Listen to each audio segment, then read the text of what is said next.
Hello. Hello, hello, hello. Let me just double check my settings here. Correct microphone, correct speaker. All right. Welcome, everybody, to another episode of Tarot by Hilary Live. I'm your hostess with the mostest, Hilary of tarotbyhilary.com, professional tarot reader and EFT tapping practitioner, demystifying the mystical and putting you in touch with the most beautiful gifts, your own intuition. Because yes, my friends, do not argue with me. You have intuition. I firmly believe this. So for tonight's episode, we are doing an unboxing. I'm not quite sure why my lower third is so low. Maybe they've been changing things up lately. Hold on. Looks good though. I like it. Let me check my branding there.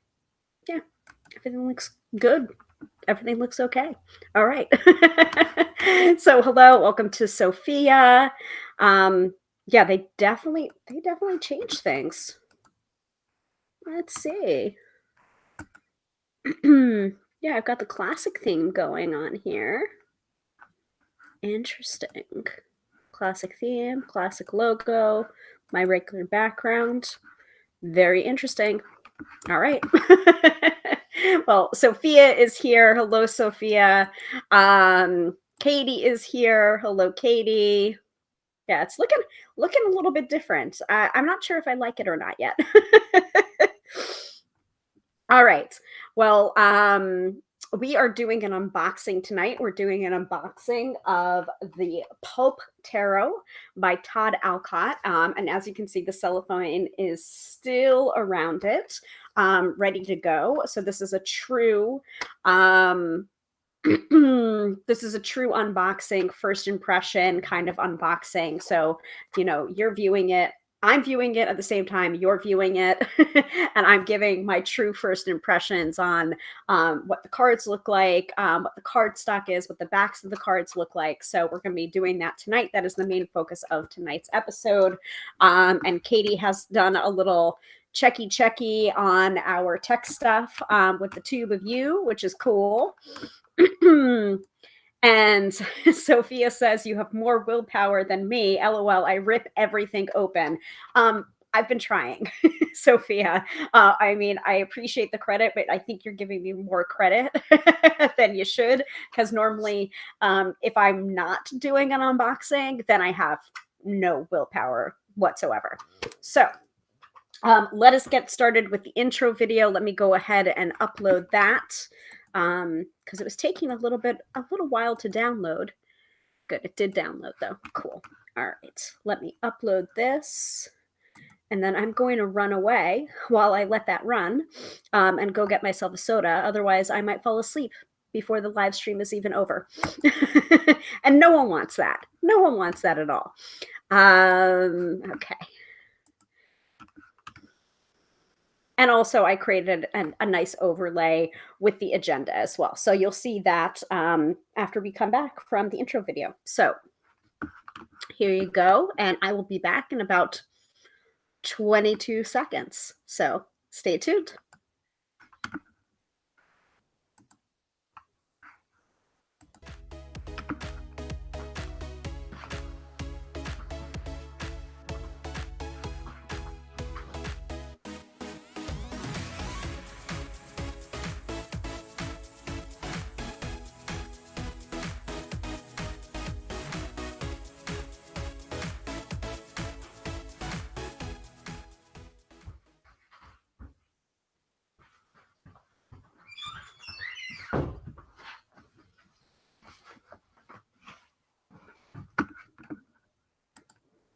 All right, I am back. Did everything run well while I was gone?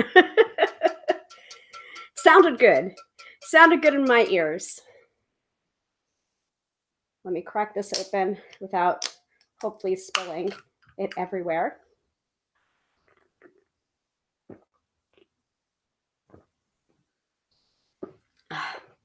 So good. So good. I also have my trusty water bottle behind me too. All right, so let me pull up the agenda for tonight. As some of you know that are regular viewers to this live stream, we have a regular agenda that we follow pretty much every single week. And that is, we start with astrology from the AstroBiz Digest. We continue with the topic for tonight's episode. As I said before, and as I showed you in the intro video, we're doing an unboxing tonight of the Pulp Tarot. Somewhere in the middle of the unboxing, we'll do the mid-episode reading where one lucky viewer can win a 3-card reading with me live on air. So stay tuned for that. We'll finish the unboxing and then we'll do the weekend forecast, which is a tarot card or an oracle card picked randomly or not so randomly to take you into the weekend prepared, not scared. So if that sounds good to you, go ahead and say hell yeah in the chat. And I will also add the overlay so you can see that agenda.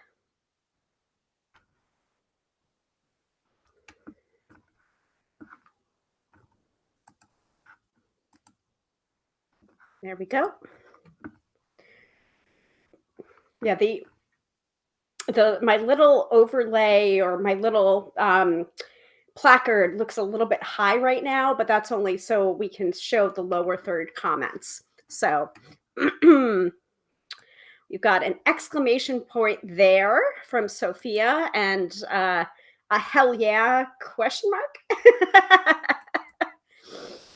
So I'll take that. I'll take it with or without the question mark. I also want to remind everyone that we do these live streams every Friday night, 6:30 p.m. Eastern Standard Time. And to be considered for a live reading, I will tell you all of the instructions when we get to that point, but I do want to keep this crawler going to show you to stay tuned to be considered for live tarot reading. So for those of you who might be tuning in and wondering what this is all about, and it's just like, oh, can I get a card pull? Can I get a free reading? The answer is yes and no, because we do astrology at the top of the episode. We do the mid-episode reading, so you can be in the running for that. And we do the weekend forecast at the end of the episode. So there's plenty of chances for psychic information, astrological information, tarot information in there without me pulling card after card of the card for different random people. So please understand that I do this every Friday night, 6:30 p.m. Eastern Standard Time. And if you want to contribute in some way, you can feel free to book a session with me privately at tarotbyhilary.com, right there in the lower third. You can book with me, or you could help fund this live stream and everything else that I do for free for the public by sending a donation to the tip jar, which is paypal.me/tarot by Hilary NY. And I'll provide that link a little bit later on in the broadcast. All right. Let us start with the astro-weather from Teresa Reed, aka the Tarot Lady. This is a year-long subscription that she does for $99 for the whole year. It is geared towards entrepreneurs and business owners, but I found it to be very helpful in planning my own personal life. And let me show you that. Where's my thing for the AstroBiz Digest? There it is.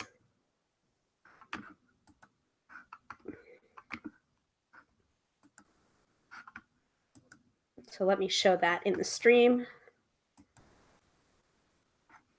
There we go. Ooh. Different presentations. Interesting. I'm going to try doing it this way. Let me take down the overlay so you can see it. There we go. So the AstroBiz Digest is $99 for a year-long subscription, and you can find that and subscribe for yourself by going to thetarotlady.com/AstroBiz Digest. That is where to purchase this. But I usually like to give the overview for the week.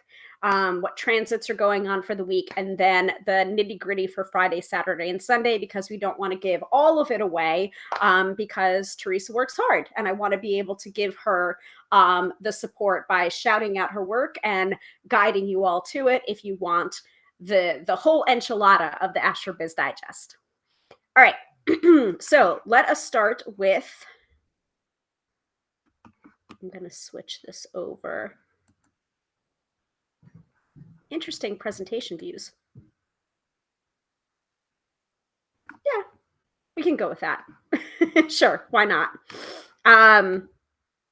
Yes, very interesting. Yeah, so let's see what that's all about, Katie. As Katie is saying, coronation of a new king on a lunar eclipse, very auspicious. But let's see what Teresa has to say about that, right? Okay. And let me take off my all caps there. Yes, here we go.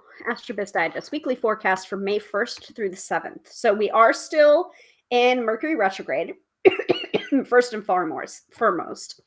Mercury is still retrograde. Back up your computer, slow down, plan for delays, choose every word with care. You'll also want to avoid signing contracts or purchasing tech at this time. Only one more week of this nonsense, and then we're free of it, okay? Pluto will be retrograde on the 1st, so that happened already. Do not sweat this. It's subtle. Basically, you'll want to ponder where you need to make changes in your business or in your career. Is there an area that has become stale or outdated? Are you bored with certain parts of your work? Are you making enough revenue? Ask these questions often and start plotting out your next big pivot. It's also an excellent time to review any updates you made recently. If they're not panning out, you may want to let them go. This retrograde lasts until October 10th, so you have plenty of time to research and strategize. Starting today, get ready for intensity when the full moon lunar eclipse in Scorpio shows up on the 5th. So that is today, folks. This lunation could bring a change in your revenue. For example, it could be the end of a contract or the beginning of a new income stream. Because it's an eclipse, you will want to wait a few days to see how the dust settles before making a move. For some, this day could bring a different sort of change. For example, a key partnership may come to a close. Whatever is going on requires patience. I do not recommend launching anything on this day. So that is in Teresa's own words. She doesn't recommend launching anything on this day with the full moon lunar eclipse in Scorpio going on. So I'm not sure if she necessarily agrees with the whole coronation thing. Coronation of a new king on a lunar eclipse. I'm not sure if Teresa thinks that is very auspicious. We'll have to see. Let's look a little bit closer. Okay. Comfort and care is needed when Venus heads into cozy Cancer on the 7th. Use these few weeks to elevate your client care as much as possible. Spoil your people with special deals, handwritten notes, and all the little touches that say, I value you. Grow your community with gatherings, sweet offers, and excellent customer service. If some folks behave poorly, don't hesitate to show them the door. However, don't be rash. Sometimes difficult types are looking for a parental figure to teach them how to act. Be ready to take that role, unless that's not your jam. All right, are we ready for the specifics of Friday, Saturday, and Sunday? Now that we have the overview. Oh, Katie says it woke me up, annoying thing. I understand. I get it. All right. Friday's energy is intense. It all begins with the Venus sextile Jupiter at 12:03 a.m. Eastern Standard Time, a fortunate aspect that imbues luck into the weekend. Even if you encounter stupidity, you can find the grace to rise above it. This angle is divine for travel, social events, networking, and PR. The lunar eclipse in Scorpio arrives in style at 1:34 p.m. Eastern Standard Time. So we already talked about that. The evening is dicey thanks to a Moon-Uranus opposition at 8:13 p.m. Eastern Standard Time, and hopefully we'll be done with this live stream before then. The public is moody, people are unpredictable, and troublemakers might be trying to throw their weight around. My advice, lay low and take nothing personally. which is good advice in general, I think. Friday, today, May 5th, is a power day for Scorpio and a weekday for Taurus. All right, are we ready for Saturday and Sunday?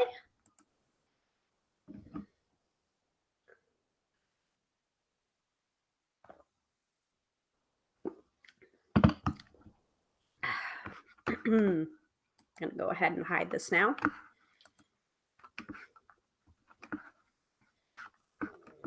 Actually, maybe I should put back up with the overlay. There we go. Overlays back up. Okay, cool. All right, Saturday and Sunday. Saturday begins on a chill note with a void moon at 10:38 a.m. Eastern Standard Time.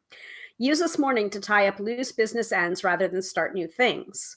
It's also nifty for sleeping in, which is Teresa's plan. Once the moon zips into fiery Sagittarius at 4:04 p.m., optimism is in the house. This lunation is best for business travel, publishing, PR, learning, and speaking your truth. A Moon-Pluto sextile at 4:41 p.m. is dynamic for gatherings with peers and power players. Double yay. Network your face off. It will pay off. Sunday finds Venus in comfort-seeking Cancer. So we already talked a little bit about that transit as well. Overall, you want to be kind with Venus in Cancer.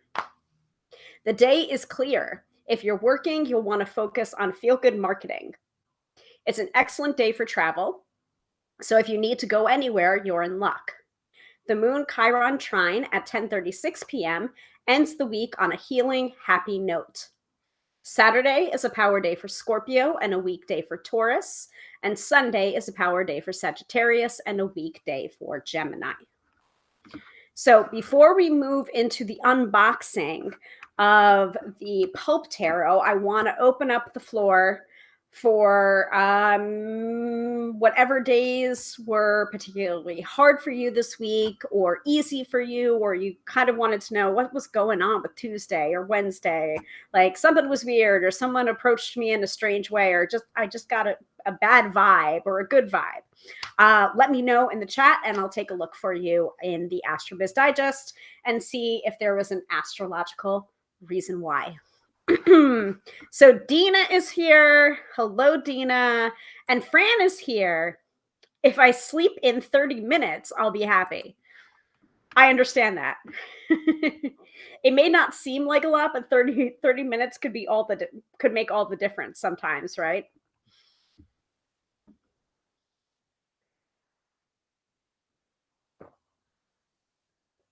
Oh, I need the caffeine from the soda, but I don't like the gurgliness.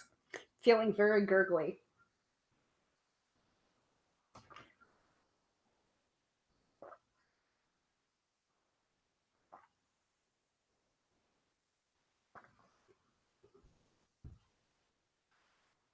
Oh.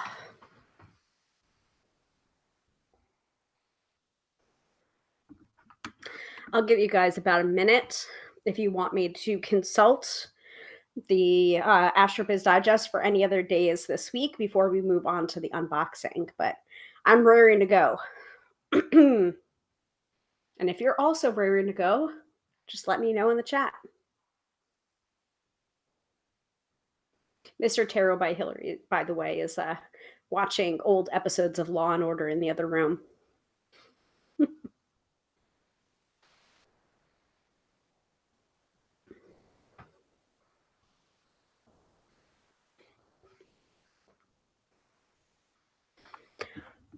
Oh, speaking of sleeping in 30 minutes, I'm just hitting a wall right now. I am tired and I don't know why. I am trying to produce an episode of the Tarot by Hilary podcast and get it up today after the live stream, but I don't know if my body's going to be able to hold out. I might have to just go to sleep early. The mind is willing, but the body is soft and squishy.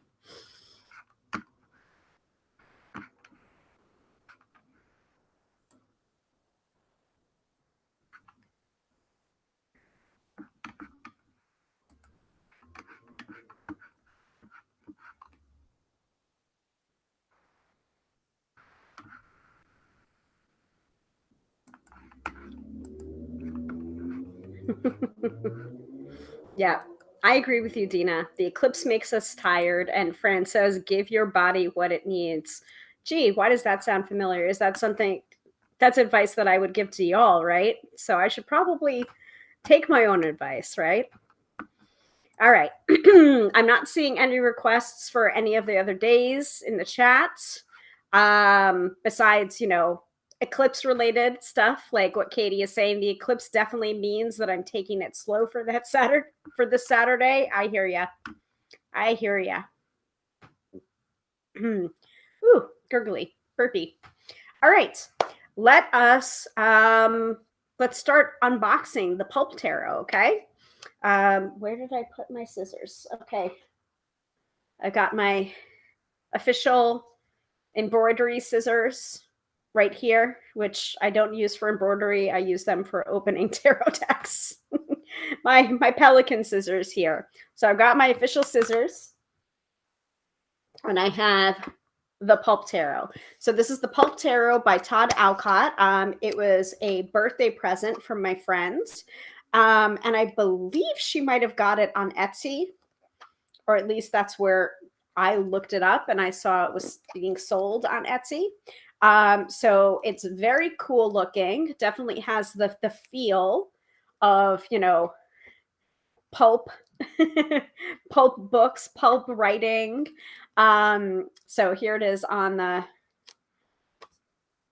here's the front, and she's holding the Fool card, I believe, and then she's got there's a couple of decks on underneath the seat there, and on the back, and it feels like a book, has the look of that. So on the spine there, Pulp Tarot, and on the back it says a dynamic two-fisted approach to the tarot! Exclamation points. The Pulp Tarot gives the traditional tarot card deck a new twist, with a cast of characters captured from the glorious repository of pulp illustration, ready to unleash the secret forces pulsing vibrantly within every living soul and lay bare the squirming, throbbing life within. Colorful, intriguing, and complex, the Pulp Tarot was created with only one goal in mind: to guide your questing soul from darkness to light, if you dare. So it definitely has that sense of sensationalism in the writing there. And it says here, the Pulp Tarot, 78 sensational cards, thrilling major arcana, hard-boiled minor arcana, fast-paced instruction book describes every card in dramatic detail. So Todd Alcott has been a playwright, monologuist, screenwriter, actor, and filmmaker, and is now a graphic artist living in Southern California. He is known on the internet for his cultural mashups that reimagine popular songs as the covers of paperback novels, movie posters, magazine covers, and other 20th century ephemera.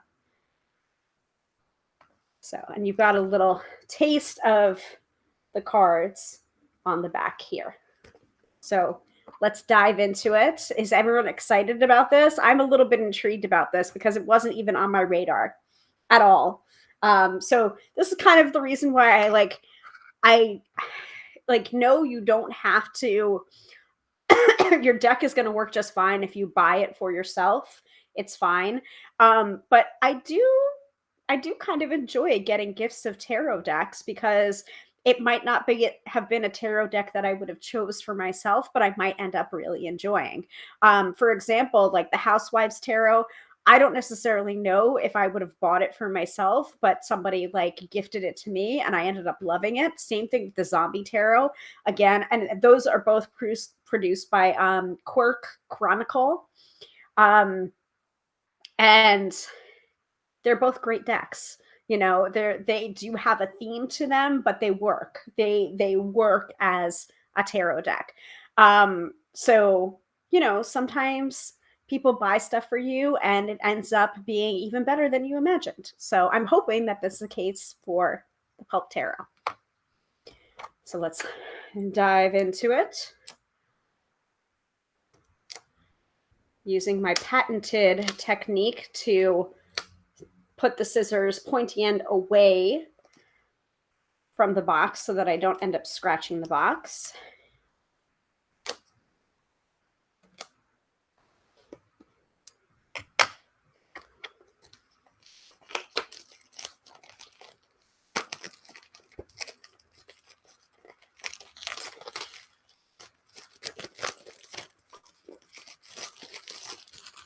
All right, it's open. She's open. She's open. She's ready to go. I'm going to go ahead and sheath. Actually, let me peek open. All right, there's no other cellophane underneath. Now I can put these away. All right, so I'm opening up the box. She opening. So it's not a magnetic closure and not an overhanging box. It's literally this shit. Okay. So it does have a ribbon so you can lift it out. So you have a little white book for the Pulp Tarot with the, looks like the Empress on there. And then we are starting with the Fool card. And most of the time that's the case when you're opening up a deck brand new. You're starting with the major arcana in order, and then you're getting the minor arcana basically in order, whatever suit they decide to do first, ace through 10, and then the court cards, and then moving on to the next suit. So here's the backs. The backs, I don't know if I'm necessarily a fan of the backs. So the backs just have the Pulp Tarot in like a geometrical design over and over again. So I'm not sure if people can see this. I'm gonna put it up real close so you can see the Pulp Tarot. See how it's happening over and over and over again. I was hoping that maybe they would have more of like a paperback style something on the back to give it that kind of cohesion and like integrate the, you know, the pulp aesthetic on the backs as well as on the fronts, but no such luck there. Not a huge fan of the backs. Just gonna say it. That's my first impression. Not a huge fan of the backs. All right. So what we're going to do is we're going to go through the major arcana and some of the minor arcana like flashcard style, and then we'll break for the mid-episode reading. That sounds good to everyone. Good. So Fran was letting me know I see it. Good. Good. So you saw the backs there. So let's take a look at the little white book here. How an oracle works. An introduction for the skeptical is the very first page. Sometime in the 1990s, a friend of mine had a fundraising party for a dance company and asked me to do tarot readings for the event. I was familiar with the tarot and I loved the Rider-Waite-Smith deck, but was by no means an expert. I had only used the deck on my own. I had never done readings for other people, but I figured the stakes would be pretty low and I'd be among fellow artists, so I agreed to do it. I sat at my table in the corner of the loft space and quietly did readings for the handful of people who wandered over. I told everyone who sat down, I am not a professional reader. I have no psychic powers. I am no more qualified to read tarot spreads than you are. Well, that is laying out expectations, isn't it? I laid out a spread for each patron in turn. It was embarrassing how ill-prepared I was for the task. Cards turned up that were complete mysteries to me. I'd have to take out the booklet and look them up. I kept saying to the people over and over that I had only the vaguest idea what I was doing and that my own interpretations of the cards were all I could really give them. But none of that mattered. Every single person who sat down for a reading was amazed at how insightful and penetrating their spreads were. A card like the Hierophant would come up and I'd look up its meaning in the little booklet and the customer would be astonished. Yes, they'd say, I know exactly who that is. There's a guy at work who is exactly that. Without having any idea what I was doing, I was telling my patrons deep truths about themselves. That's when I realized just how well designed the Rider-Waite-Smith deck is. Its designs are so well considered and so simply executed that anyone can use them and feel a deep connection to them and truly gain self knowledge through their use, even without training with the tarot tradition.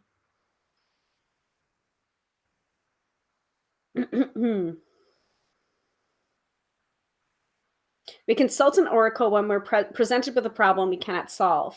We turn to the world of the unknown, to the supernatural. It's a form of prayer. You ask the oracle a question and it provides a fresh, distinctive perspective on that question.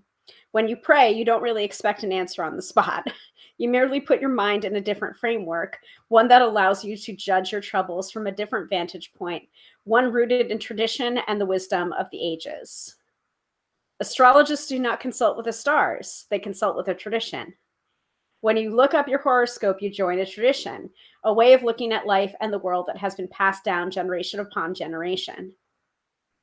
RWS is the best designed oracle I've ever encountered. It's not a collection of vague statements that can apply to any situation. It's a complex network of ideas and concepts that can provide genuine reflection for those who seek answers. Very cool. Very cool.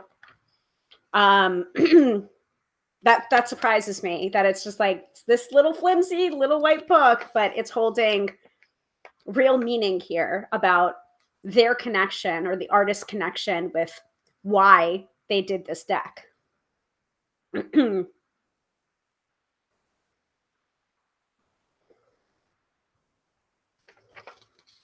So the Pulp Tarot would not exist without Rider-Waite-Smith. Pamela Smith's illustrations, for me, pack so much more emotional and symbolic punch than any booklet describing tarot traditions could.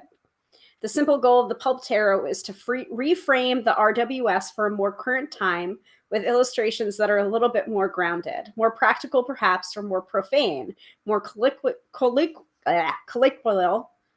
I can't even pronounce that right now. I know what it's trying to say. More worldly and human while retaining the bulk of RWS's allegories.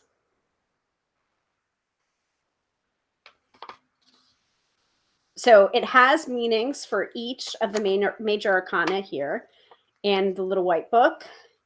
And yeah, each of the 78 cards has at least a paragraph of meaning.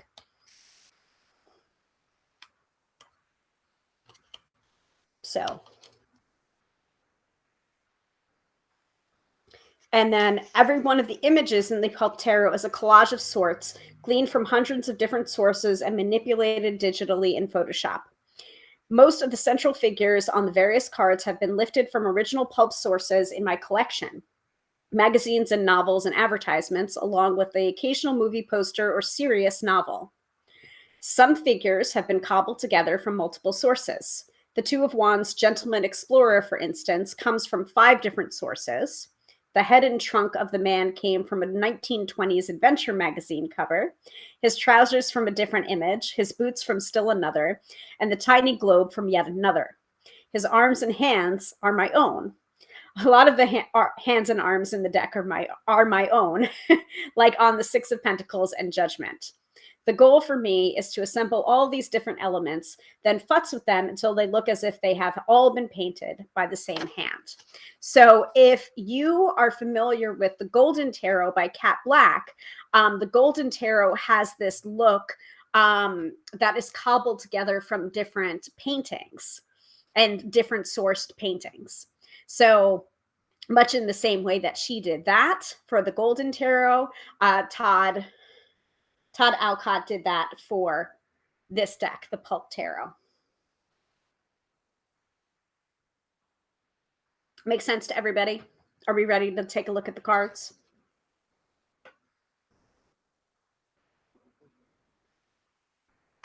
Ooh, I did not know this, Sophia. Good information. Golden Tarot also just got a cardstock update, and it looks great. Good to know. I do like the cardstock on the Golden Tarot, though it does have a glossy finish, which some people might not like. So now, regarding cardstock for this is actually pretty good, I would say. It's not too thick. It's not too thin. We'll see. We'll see how it goes over the next month for Card of the Day pulls. Oh, okay. That might be another deep dive with Benevolent Corvus there. We might have to do it together. It's linen now. Oh, okay. Well, I'll have the glossy and you'll have the linen finish, and we'll show everyone the differences. All right. So here's the Fool. Here's the Magician. I really like this Magician.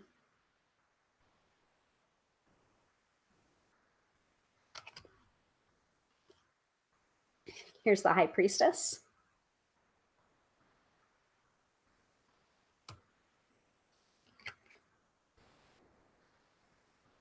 Here is the Empress. Oh my. I like that Empress a lot, though.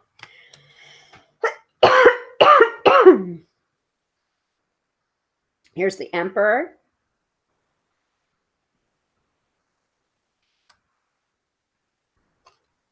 Here's the Hierophant.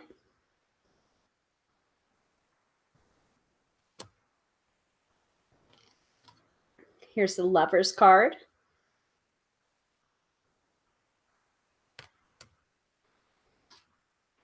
Here is the Chariot.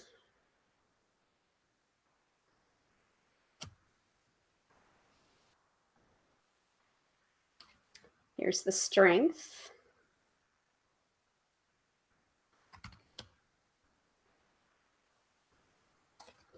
Here's the Hermit.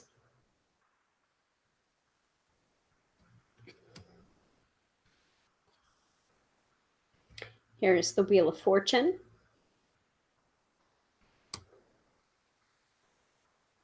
Here is Justice.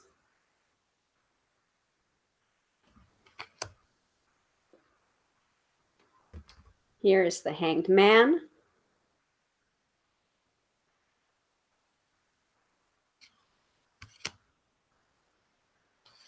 Here's the Death card.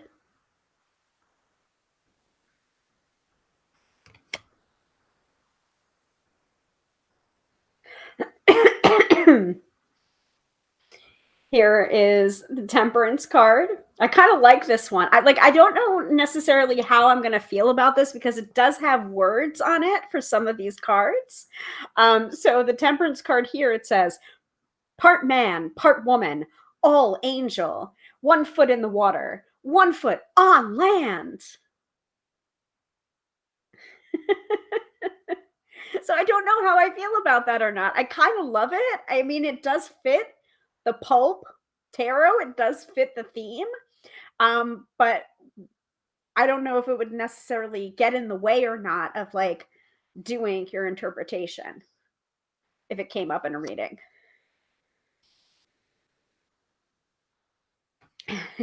Here's the Devil card. And the writing on here is the enslaved woman, the enslaved man.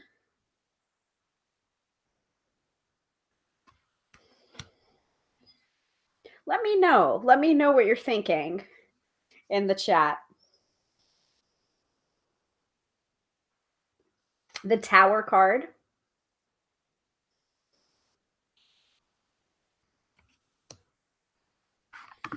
Yeah. So Fran's saying, I love that the cards have a broad spectrum of representation. Yeah, so do I. The Star.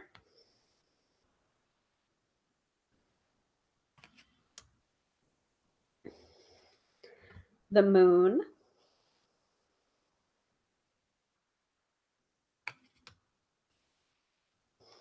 The Sun.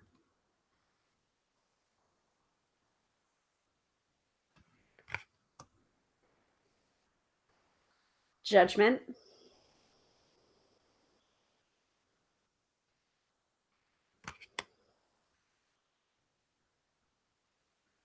The World.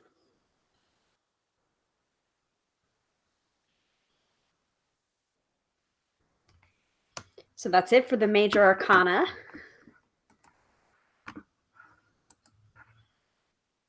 And if anyone wants me to go back to a certain card, I can totally do that. But I want to make sure we get through all 78 in basically a flashcard style so that you can at least see all of the different imagery. But if you wanted to know what the words are on some of these, so for the major arcana, it says like major arcana card number 0. And then this little seal on here that's almost looks like the seal of like a publishing company because it has that look of like pulp covers, says major arcana. So if you're wondering what the wording in the circle is, it's major arcana. And that's the true of all of these. In different ways, it'll have, you know, the card number, and then it'll note that it's the major arcana. And then so some cards will have more, you know, words on them, like what I was saying about the temperance card, like what I was saying about the devil card. There might be a couple more words on that, or like for example the justice card.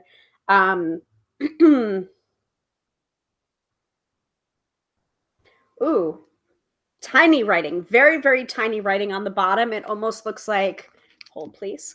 It almost looks like a movie poster kind of wording here, but the wording is as follows. Let me see if I can do this without really hurting my eyes. The Justice card, as a member of the tarot deck, appears in early tarot, such as the Tarot de Marseille. It is part of the tarot's major arcana and usually follows the Chariot. Although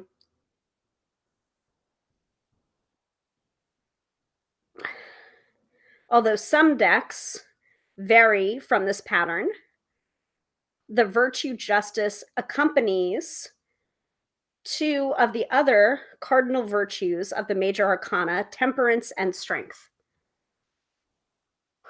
So that is what it says in that tiny, tiny writing down there. So yes, there might be additional writing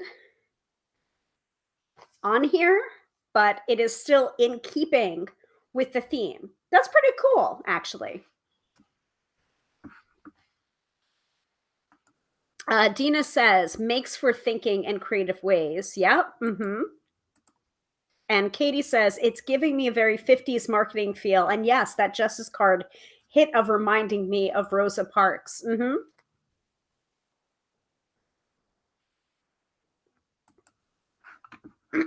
So let's move on to the minor arcana and see if there's stories happening here. And there are. I am so happy that this is based. Like, I'm so happy that the artist, Todd Alcott, is it Alcott? Yes, Todd Alcott said that about the Rider-Waite-Smith and has the Rider-Waite-Smith devices basically to go on as that structure so that he can bring that into the minor arcana. So you've got a story on every card. It's not one of those ones that has non-illustrated pip cards, thankfully. Whew, that makes me feel so much better. Fran asks, does it come with a magnifying glass? No, it does not. And Katie says, the magician gave me a ta-da vibe from his stance. Yes, me too. All right, so let's look at the very least, the wands and the cups. Let's try and get through those before we break into the mid-episode reading. So, wands, ace of wands, two of wands. So that's what he was describing in the book, how, you know, yes, it looks cohesive. It looks like one image, but he ended up sourcing all of that from like 5 different sources. That's pretty cool, but it looks pretty cohesive, don't you think? 3 of wands. Oh, I like her. She's cool. 4 of wands. Very, very beach party vibe there. Five of Wands.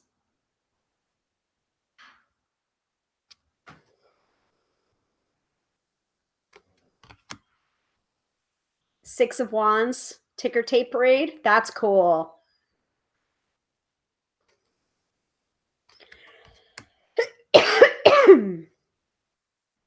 Seven of Wands.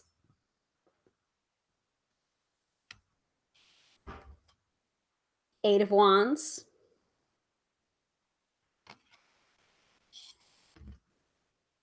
Nine of Wands.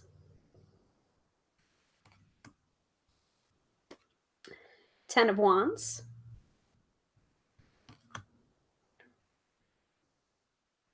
Page of Wands.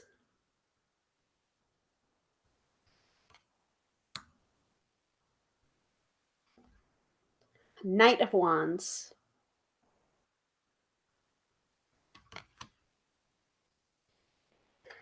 Queen of Wands. Can't forget that little black cat in the Queen of Wands, can we? King of Wands.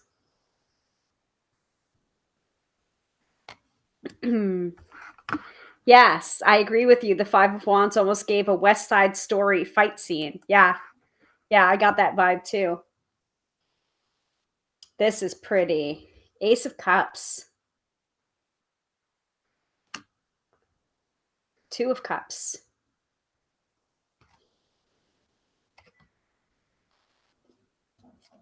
Three of Cups.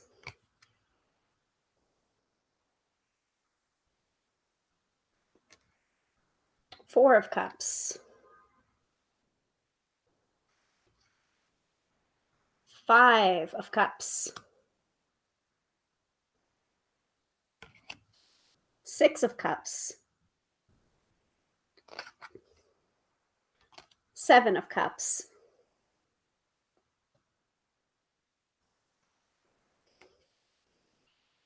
Eight of Cups. Katie says there is definitely a very cultural feel to these depictions. Nine of Cups.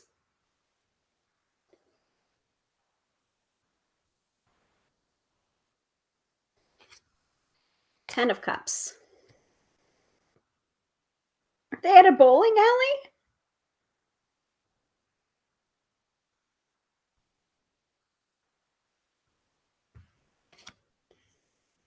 Page of Cups.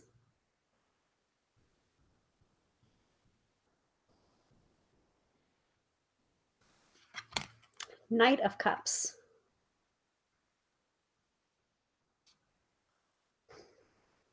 Queen of Cups.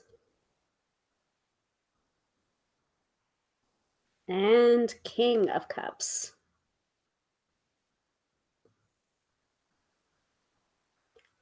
All right. So we have Swords and Pentacles to go.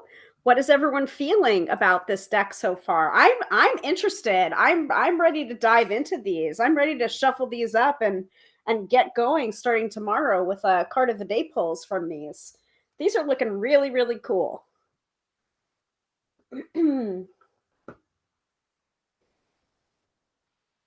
Putting that off to the side for the mid-episode reading.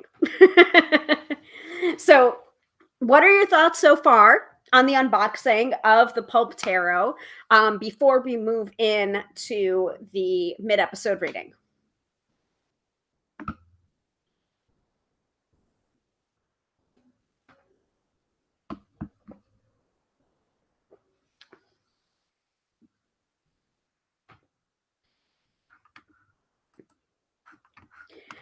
So Katie says, I'm seeing actors in some of those depictions. Me too, but I was gonna refrain from saying something until, I don't want to unduly influence. So I just saw Mary Tyler Moore in that page. I got a little bit of a Sally Field vibe almost. And Elizabeth Montgomery in Bewitched in that queen. Yep. I got the Elizabeth Montgomery reference there. Looked very, very, very Sam. Sophia says, I dig it. Yeah, I think these are really, really cool.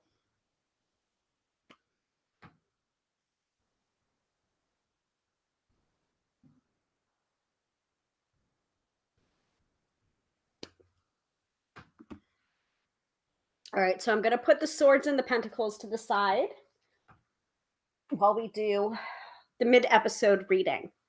And Katie is saying, I'm liking it. Yeah, well, we'll have to see for the month of May, or the rest of the month of May, right? All right, let us do the reading to be considered for live reading. Right. Comment in the chat. All right, I will update that. All right, let us pull out the comment snake right there and our trusty lottery jar. So, to be considered for the mid episode reading, all you have to do is comment in the chat. And the lottery jar will go ahead and put your name into the jar. And then when we have enough names in there, we will go ahead and pluck a winner out of the lottery jar randomly. So, and let me pull up the mid episode reading. There. Perfect.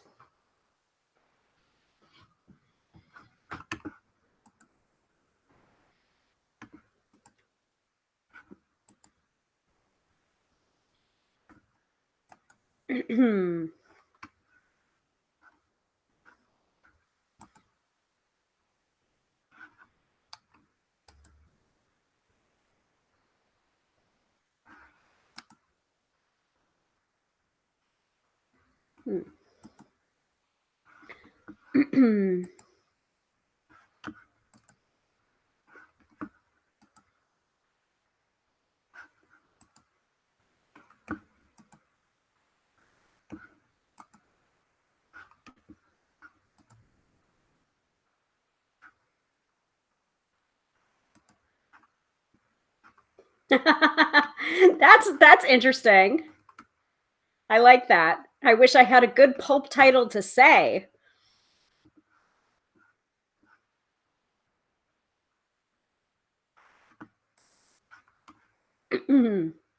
I mean, some of the things that I've been seeing off of the cards have been fascinating. I really like that temperance card.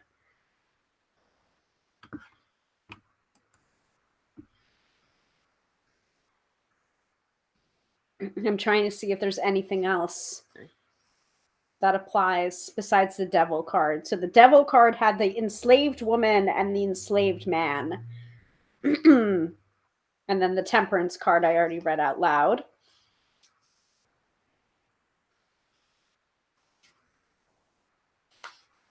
And then for the wands,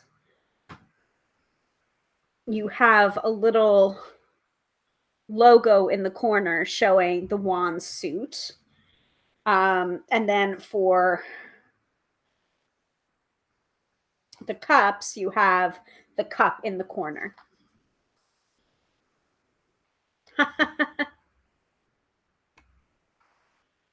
Yes. Yes, it does, Katie. Just realized that your Facebook icon appears above the jar and falls in. I hadn't noticed it before. I know. Isn't that cute? I like it. I mean, we made do the other week when for some reason the comments weren't coming up and things were a little bit stunted. I don't know what happened there. We made do with reverting back to the wheel of names, but I prefer the lottery jar. Yes. That's a good one, Dina. Like, I killed my man and I would do it again. Yep. Yeah, I have a notebook that my friend got for me. A different friend got me a notebook. It's a blank notebook, but it's in a pulp style. And it says she tried so hard to be good, but it's so good to be bad, or something like that. I should probably look for that as we're waiting for the people to pile into the comment jar. Let me see if I can find it. I feel like I have my notebooks like all over the place, but I have a feeling I put it over there. I'm going to go grab it.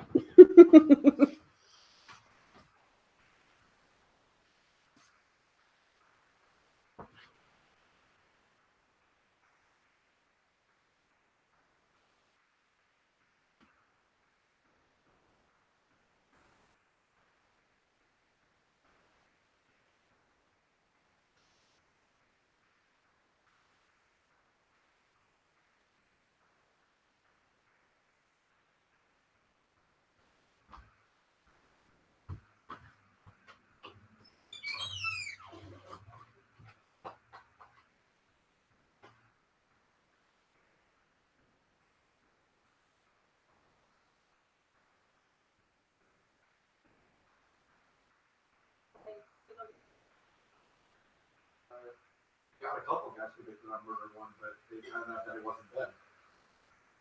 So before I made a mistake? Well, sort of.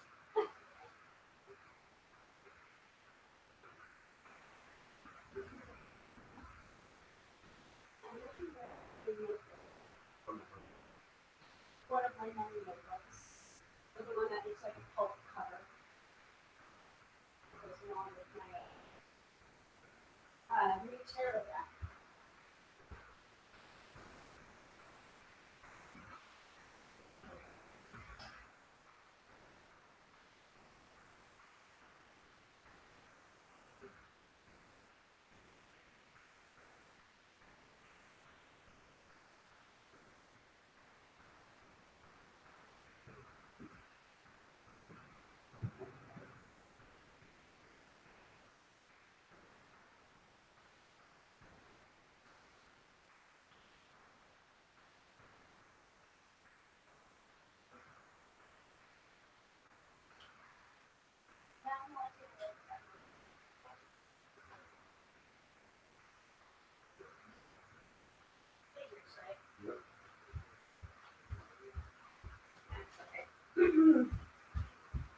Go McCoy.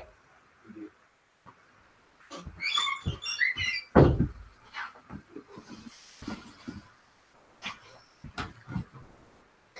right, I can't find it. But enough time has elapsed, I think. So I'm going to give it another minute or so. If everybody has put their name into the hat that wants to participate in the mid-episode reading for tonight, now is your final chance to do so until next week.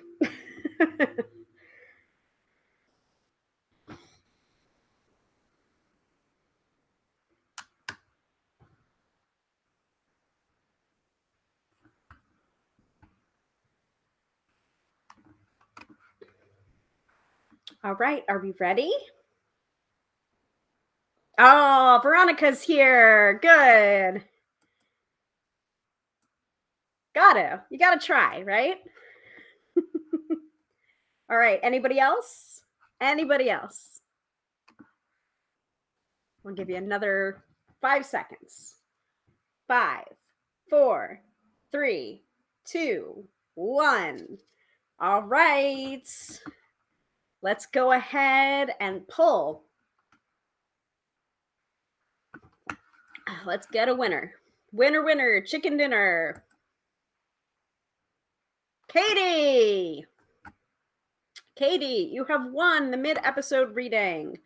Please go ahead and put your question into the chat. I'll go ahead and display it. We will pull 3 cards for you, and likely an oracle card to answer your question for tonight. For everybody else, thank you so much for your participation. I'm going to leave this on screen until we have Katie's question.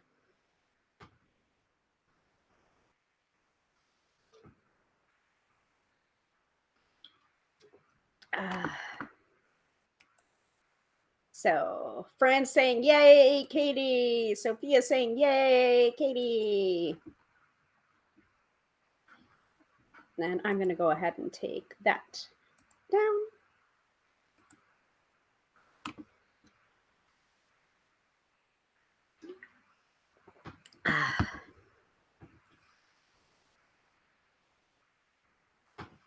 And if you happen to have a particular deck that you want to be read from besides the Pulp Tarot, let me know. If not, I will just go with the classic Radiant Rider-Waite-Smith or the Reflective Tarot, which is also a Rider-Waite-Smith based deck.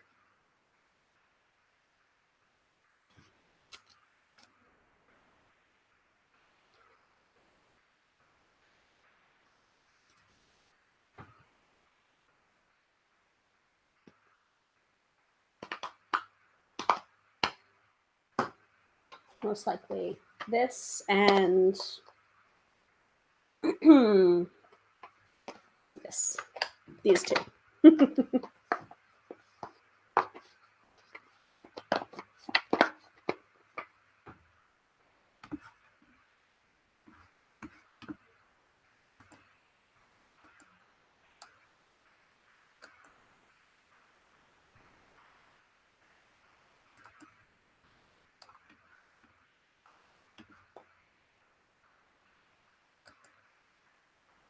All right. So Katie's question is, there have been so many delays and things not getting fixed at the house I will be moving to. Is there any reason, something I should be doing, etc.? I'm fine for whatever deck you feel suited to reading from. All right. So first of all, what I want to say is that I was flipping through the Pulp Tarot guidebook and I landed on randomly. So it's kind of like a little bit of tarot, a little bit of bibliomancy for you. But I landed on the Seven of Wands, I believe. So let me go back to that.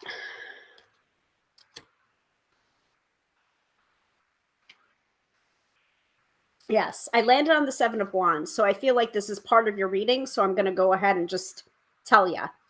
So Seven of Wands, it looks like the triumph of the Six of Wands was short-lived because here we are at 7 and our hero is beset by all sorts of trouble.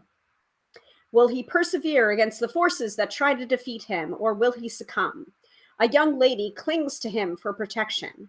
Will he be able to rise to the challenge? The road to spiritual development is sometimes sere and rocky, and you can find yourself on a path where the way forward is not clear. Your enemies all have their spiritual staffs, but you have one too. Use it. So I feel like that is part and parcel of the reading that you're about to get. So remember that. A little bit of bibliomancy, a little bit of tarot there. So Seven of Wands. And if the Seven of Wands comes up again in this deck, then that's like more emphasis on it. Like you have tools too. You have a weapon too. Use it. Does that make sense? Yep. Okay. Figures. Sounds like my situation perfectly. Okay. All right. So if the Seven of Wands comes up again, like more emphasis on that, like you have power too, you have a weapon too, you have resources too. Use it. And if the Seven of Wands comes up in here, I'm just going to fall over onto the bed. I mean, it's right there. So, what do you need to know? Is there any reason or many delays and things not getting fixed? Is there any reason and something I should be doing, etc.? Okay. No Seven of Wands. But I guess because I already told you, Seven of Wands from there. Okay. So you do have the 10 of Wands coming up reversed. You have the 6 of Swords coming up upright. So it's just like it's still happening. Like the move is still happening, you know? And then you have the 10 of Pentacles reversed. So it's interesting that it's just like I feel like you're in the home stretch with the 10 of Wands coming up reversed and the 10 of Pentacles coming up reversed, but it's just like like you can see the finish line. It's so close that you can taste it, but it's just like there's just something that is not completing.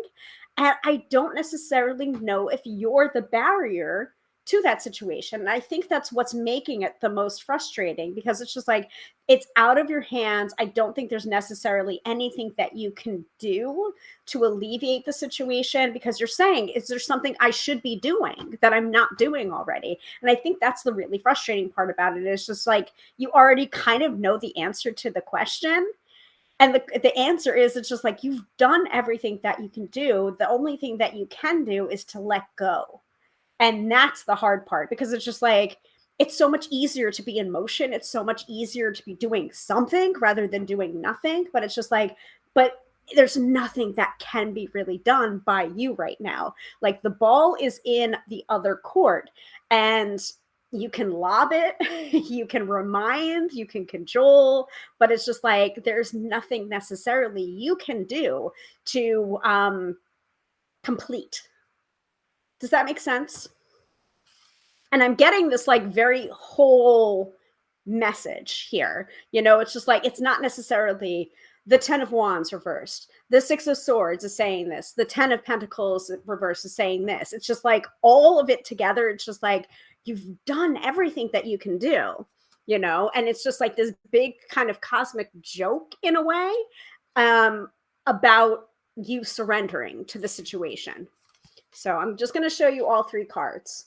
So 10 of Wands came up reversed first. There's the middle card. Middle card is the 6 of Swords. And then last card is the 10 of Pentacles reversed. Yeah. Right.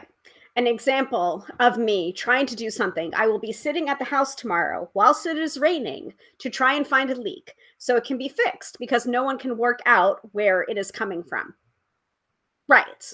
I mean, you can do that. You can do that for sure, but it might not be something that is obvious to your eye. And that is not to insult you. That's simply because it's just like, no one can work out where it's coming from. It's just like, it's not that you're stupid or unobservant. It's just like, that is just the nature of how it's been going, you know? Yeah. Yes, it is making sense. And it's why I'm frustrated, because I want it to progress, but I'm like, why? Mm-hmm. So let's pull an affirmation card for you. Actually, I'm going to do 2 more cards for you. I'm going to do an affirmation card from you, and I'm going to do an oracle card for you from the Visionary Oracle.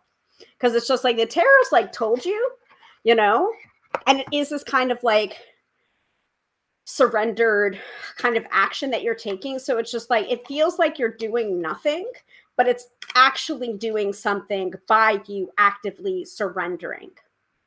Do you know what I mean?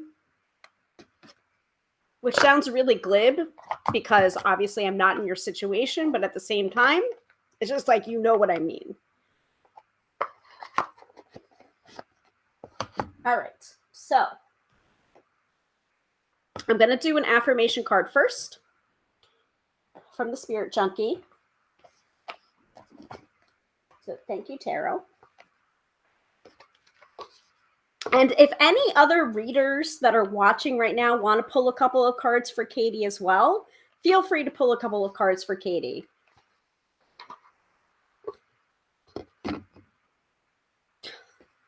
I'm pulling 2 affirmation cards for you because the deep card is kind of a doozy. So I'm just going to go ahead and pull that one, and we'll shuffle and pull another one.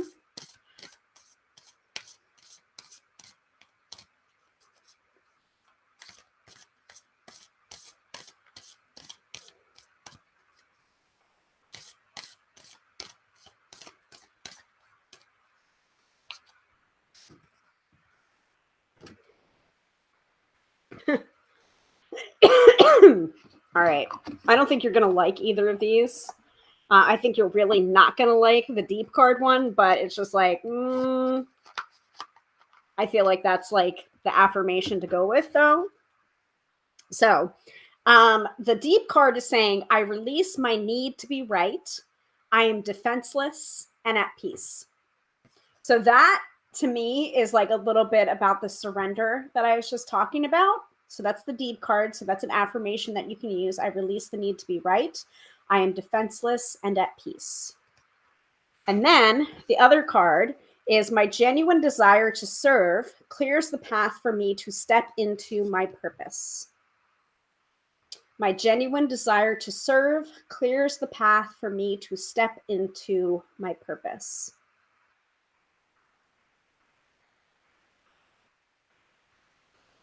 Lots of green. Lots of greenery, too.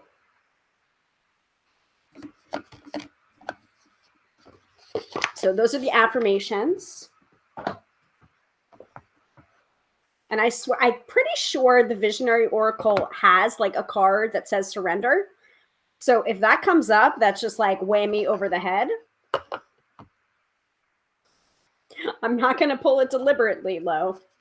I'm going to shuffle and see what it says.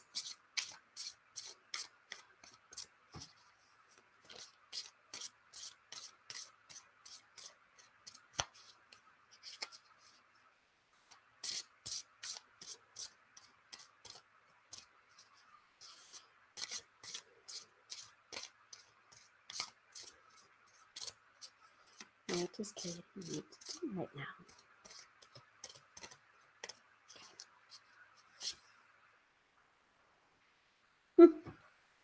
It's not surrender.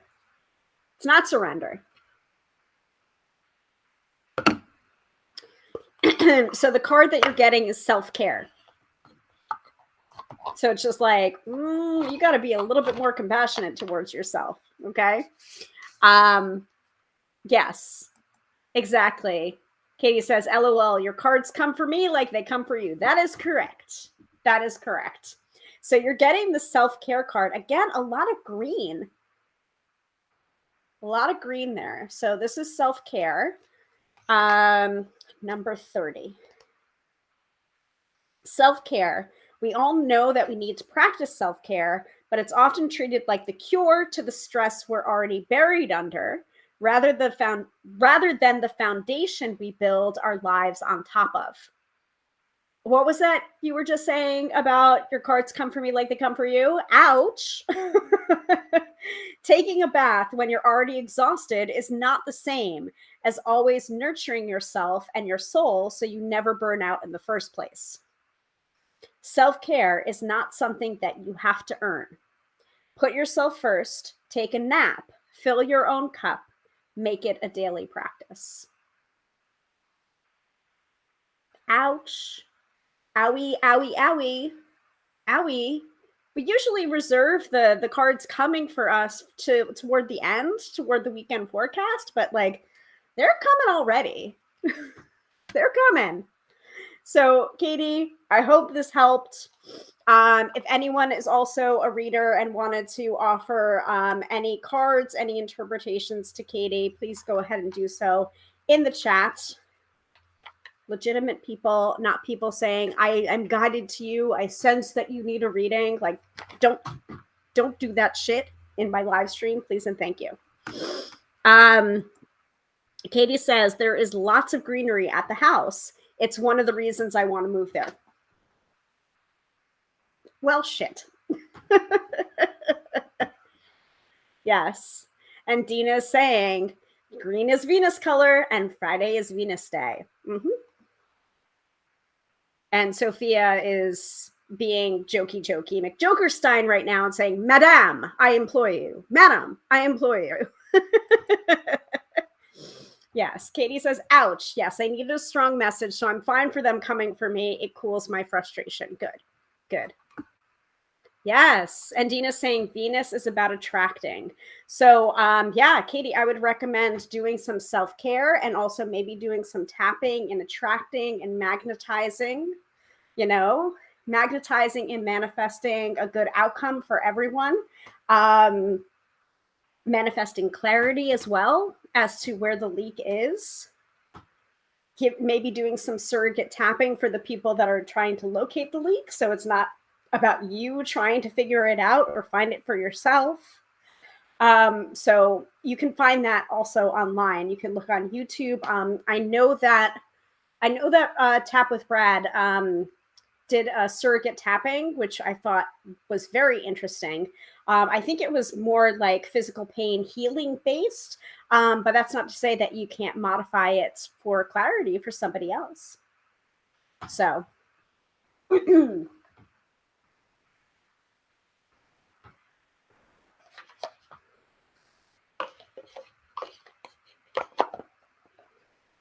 All right, I'm putting these darn cards away. And we will continue with the unboxing. And I don't know if Katie is trying to send a smiley face or a tongue out. All right, let me go ahead and remove the lottery jar widget. I'm going to keep the snake run in there. Yes, that poked. Oh, okay. Not directed at me. That poked tongue is at Sophia. Okay, fine. Good, good. Glad to hear it. All right. So back to the unboxing. I'm going to go ahead and put up my lower third there. And Katie is saying, thank you for that reading. It has helped considerably. You're very welcome. You're very, very welcome. All right. So let's keep going with the unboxing. And we left off on the sword suit. And Dina was also contributing there with her astrological knowledge about Venus and green and Venus a day. And about Venus is about attracting, right? Yep.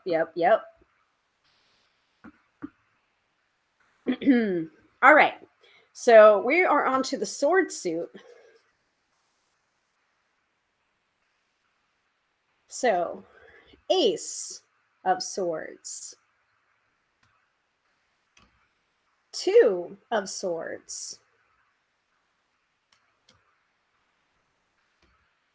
3 of Swords.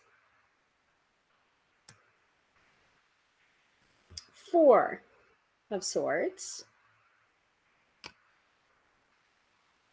5 of Swords. 6 of Swords. Ooh, that's a really pretty one. I like that one.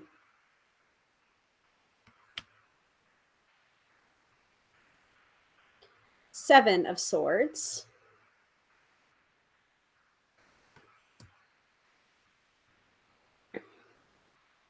8 of Swords.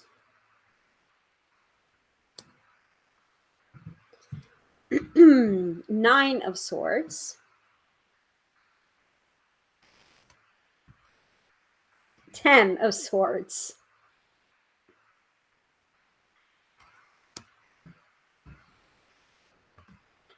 Page of Swords.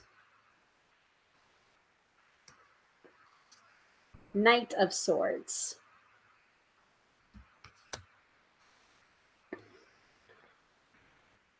Queen of Swords. Queen of Swords looks a bit Joan of Arc-ish.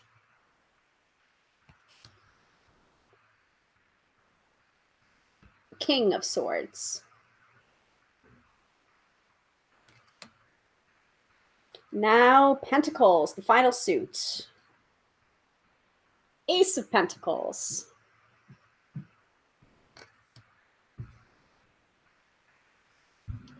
Two of Pentacles.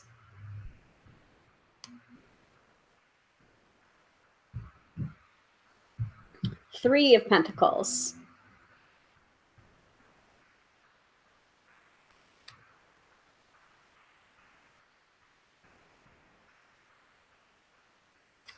Four of Pentacles.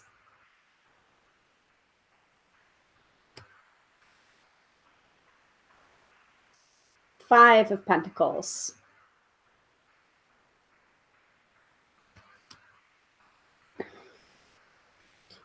Six of Pentacles.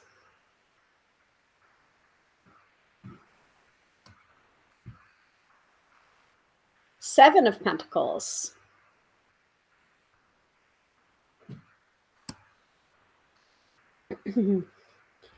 Eight of Pentacles.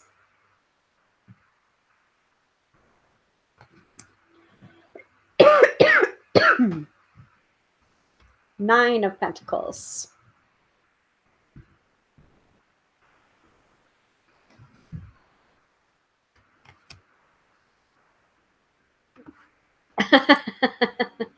King of Swords is an insurance agent caught in a love triangle. It certainly looked that way, didn't it? 10 of Pentacles.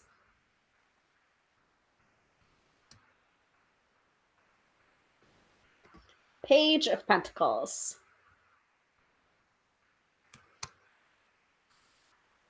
The Knight of Pentacles.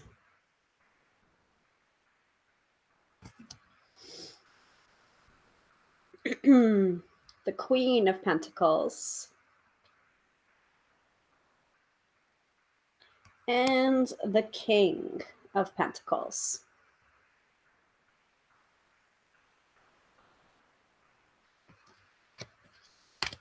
So are there any particular cards that you wanted to look at again really quickly before I go ahead and shuffle these in? Because what I wanted to do was pull a card, shuffle and pull a card, and basically ask this deck what it's going to be like working with this deck for the next month, and what kind of deck it's going to be like to interact with. Is it going to be my matter-of-fact deck? Is it going to be my kind and gentle deck? I doubt it. Is it going to be a snarky deck? What is the experience going to be of working with this deck for the next month?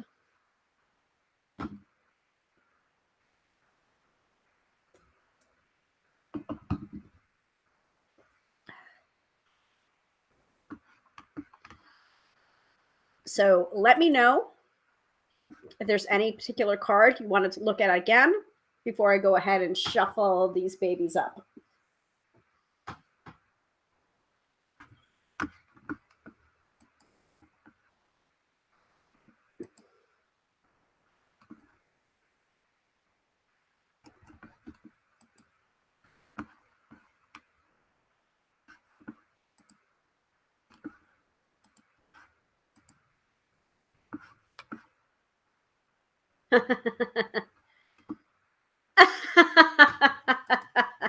So Fran says, I'm very upset because I don't need another deck. I'm sorry. Like, I would not have bought this deck for myself. This just so happened to be an unexpected birthday gift from someone. So I'm sorry. I'm sorry. If you're looking for information on this deck, you can find it on Etsy. Dina, Queen of Pentacles, I love you and will never let you go. Yeah, let me see if I can find her.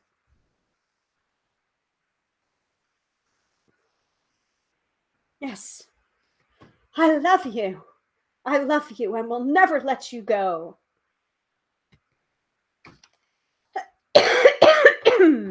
Mm-hmm. Katie says, I'm curious on how they are going to read, so no requests from me. All right, so what I usually like to do when they're in order is I usually take out the major arcana, and I shuffle up the major arcana separately.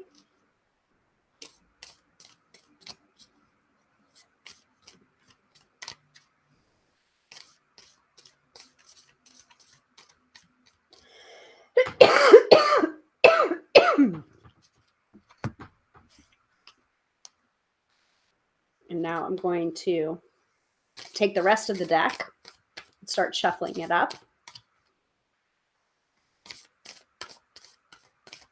I'm also not going to invert it because for some reason I feel like this deck is complete without doing reversals. I may change my mind on that as I work through it, as I work with it over the next month.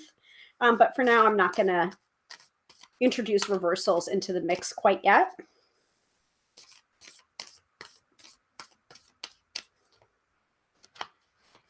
Okay. And now what I'd like to do is take the majors face down and to start inserting them higgledy-piggledy into the rest of the deck. Just some of them, just some of the majors. And then shuffle.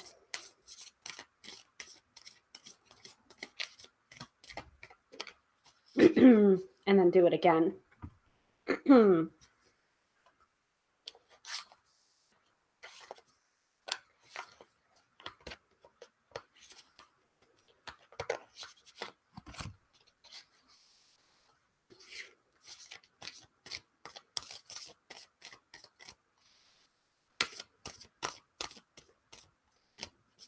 And then do it again until all of the cards are integrated.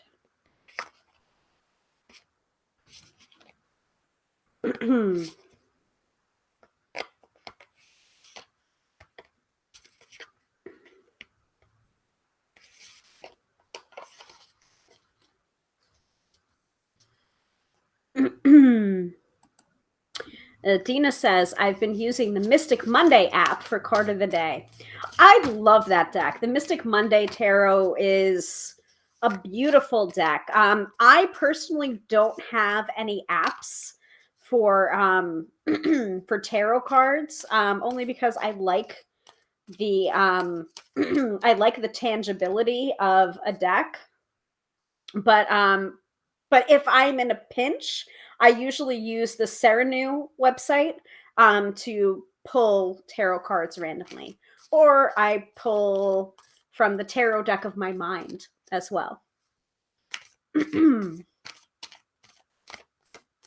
All right, let's see. Let's see what this deck says about working with it for the next month.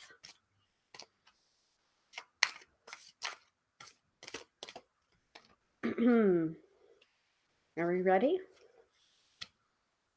The moon. Okay. All right. So we're getting the moon card. And if you look closely, we've got like basically it looks like werewolves using a telescope. Like half human, half werewolf using a telescope to look at the moon.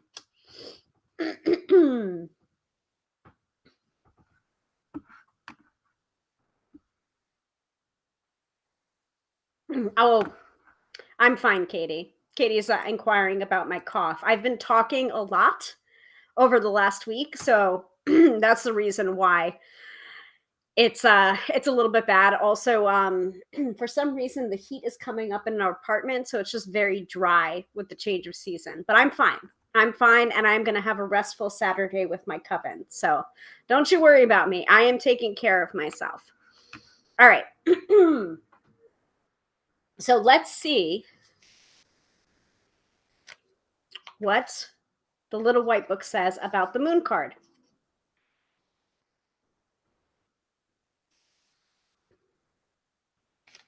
The moon.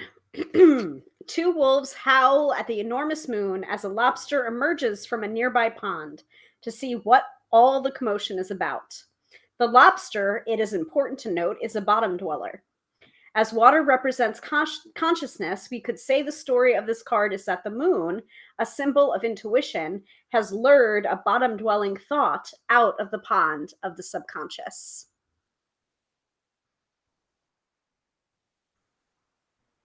I didn't even notice. I was too busy looking at the werewolves and I'm not even realizing that this little guy is down there. Yeah. The app has her 4 decks: crystals, cosmic creatures, tarot, and astrology. Ooh. Intriguing, Dina. Thank you for letting me know. Yep, the moon card today. Wow, today of all days, this deck will be shadow work. I am tending to agree with you on that. I think so too. All right. Well, that has been the unboxing of the Pulp Tarot deck by Todd Alcott. You can find more information out about this and purchase it on Etsy. Or I think you can go to his website. I think it is the philosophersguild.com is the website. But I believe the deck is available on Etsy.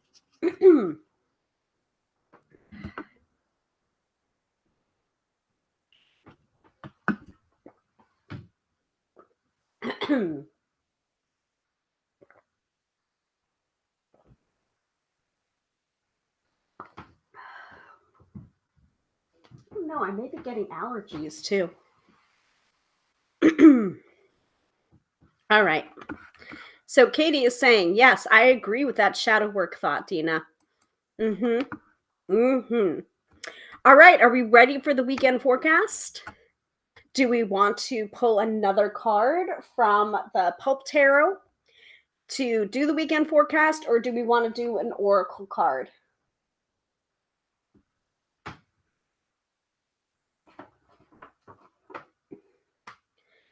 Because my Work Your Light oracle deck is in the other room, but I can easily go get it.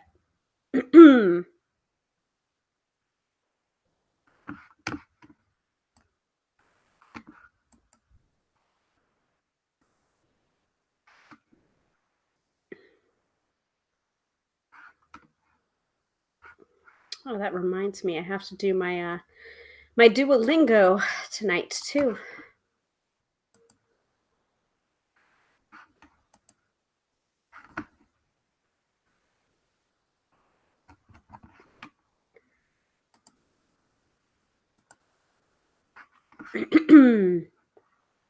Yep. Okay, we've got 2 votes.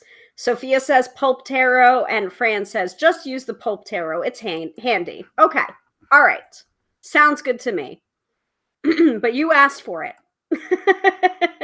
So if it's mean to you, if the cards are mean to you, don't blame me. You asked for it. All right. What do we need to know for this weekend?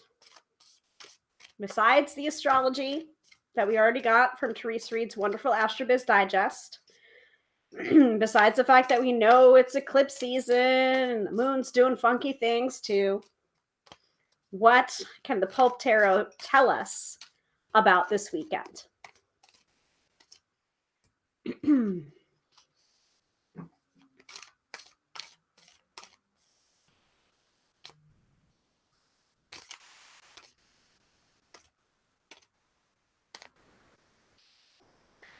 One more shuffle.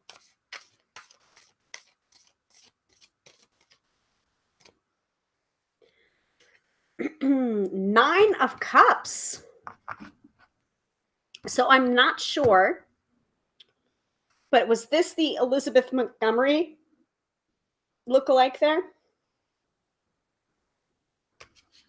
So 9 of Cups is kind of great. It's like the little wish card. So it has like this tinge of celebration and success to it.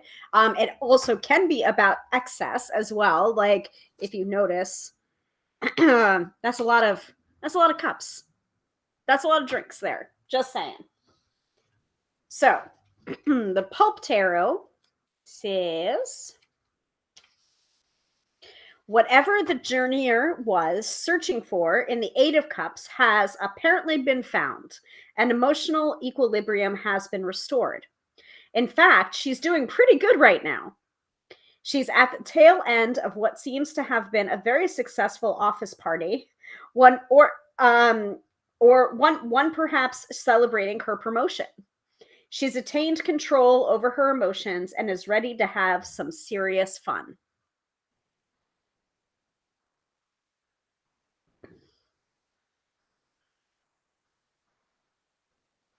I don't know, this one gives me a little bit of a Bridget Bardot kind of vibe there.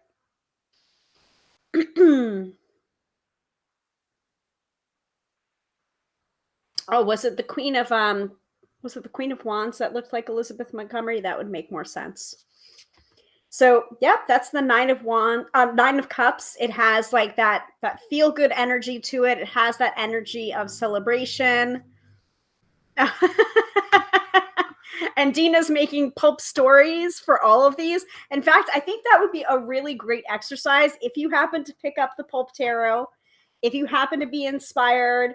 I know Fran said, I don't need another deck, Hilary, but if you are going to pick up the Pulp Tarot, I would suggest doing exactly what Dina's doing. She is creating this like sensationalized, almost like back cover blurb for all of these different cards. And you might want to do that like in general for your tarot deck to just forge a more personal connection with it. For this, it's fun and it's kind of more straightforward because it is the Pulp Tarot. So Dina's sensational back cover blurb for the Nine of Cups is, she's bewitched me and I've left my wife and family. Yeah, I mean, she does have his tie.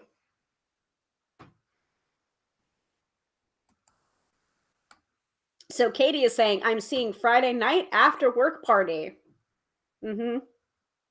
Me, I'm seeing Friday night after work party on the couch. I am very boring, and I happened to work an opening shift this morning. So I've been on the go all day, and it was therapy day too. So I'm a little bit exhausted emotionally and physically. So that's going to be my rager instead of being on this chair.